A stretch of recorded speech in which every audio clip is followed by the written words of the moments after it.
আপনারা দেখেন আজকে এই শুটকির ভর্তা বানাবো, ছোটো ছোটো শুটকির, এই জন্য পেঁয়াজ কাটছি আর সবজি রান্না করতেছি।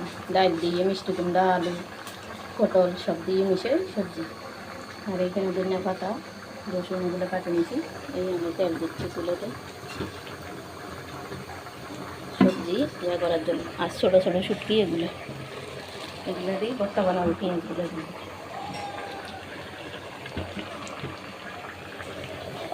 সবাই লাইক কমেন্ট শেয়ার ফলো করে আমি পাশে থাকবেন। দেখেন আলু, পটল, এরপরে মিষ্টি কুমড়া দিয়ে কাঁচামরিচ দিয়েছি, সব দিয়েছি। ধনিয়া পাতাগুলো দিয়ে দিচ্ছি, বিলাতি ধনিয়া পাতা। সবাই আমার ভিডিও দেখবেন, লাইক কমেন্ট করবেন, আমার পাশে থাকবেন বন্ধুরা।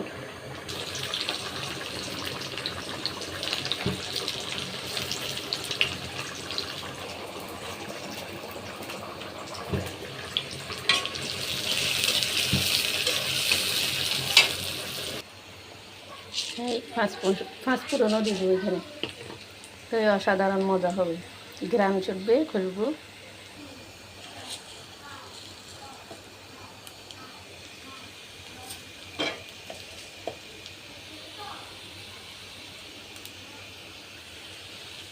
সবজিতে খিচুড়িতে মানে সবজি জিনিস ডালেতে দিলে ভালো, কালি জিরাতে এমন স্বাস্থ্যের জন্য ভালো, যে কোনো রোগ প্রতিরোধ নিয়ন্ত্রণ থাকে। তাই এইভাবে খাবেন সবাই সবজি রান্না করে। হ্যাঁ, বাদামি কালার হয়ে গেছে, এখন দিয়ে দিব সবজি দিচ্ছি। সবাই আমার পাশে থাকবেন, লাইক কমেন্ট করে।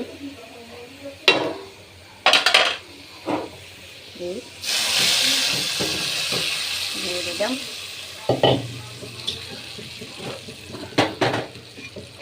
সবজি। দেখেন এই সব দিয়ে আবার খিচুড়ি মনে করিয়েন না, পটল দিয়ে আলু দিয়ে সব দিয়ে খিচুড়ি ইয়া সবজি। তারপরে ছোটো ছোটো সে শুটকির ভর্তা বানাবো, এগুলো ছোটো ছোটো সে শুটকি। এইখানে পেঁয়াজ ধনিয়া পাতা কাটছি, আমি শুকনো মরিচ দিয়ে বানাবো, সেই অসাধারণ স্বাদ। এরপরে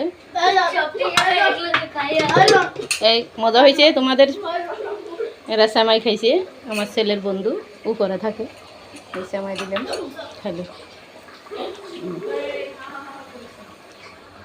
এরপরে তিক করলা ভাজি আছে, ওগুলো দিয়ে চালাই দিব। আর মাছ টাছ রান্না করতেছি না, দেখবেন সবাই আমার পাশে থাকবেন বন্ধুরা, দোয়া করবেন আমার স্বামীর চাকরিটা যেন হয়ে যায়।